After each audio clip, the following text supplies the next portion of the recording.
ನಮಸ್ಕಾರ ಎಲ್ರಿಗೂ. ನವರಾತ್ರಿ ಸ್ಟಾರ್ಟ್ ಆಗಿದೆ. ನವರಾತ್ರಿಯಲ್ಲಿ ವಿಶೇಷವಾಗಿ ದೇವಿ ಆರಾಧನೆ ಮಾಡ್ತೀವಿ ಅಂತ ಎಲ್ಲರಿಗೂ ಗೊತ್ತು. ನಾನಿಲ್ಲಿ ನಿಮಗೆ ತೋರಿಸ್ತಾ ಇರೋದು ಒಂದು ದೇವಿ ಮಹಾತ್ಮೆಯ ಪುಸ್ತಕ. ಈ ಪುಸ್ತಕದಲ್ಲಿ 18 ಅಧ್ಯಾಯಗಳಿದೆ.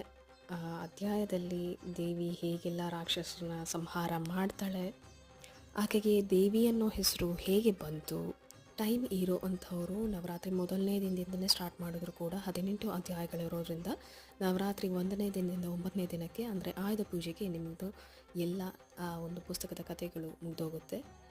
ಟೈಮ್ ಇಲ್ಲ ಅನ್ನೋರು 3 ದಿನ ಇಲ್ಲ 5 ದಿನಗಳಗಟ್ಟಲೆ ಬೆಳಿಗ್ಗೆ 2 ಸಂಜೆ 2 ಅಧ್ಯಾಯ ಅಂದರೆ ದಿನಕ್ಕೆ 4 ಆ ಥರ ಓದ್ಕೊಂಡು ಕೂಡ ಬರ್ಬೋದು.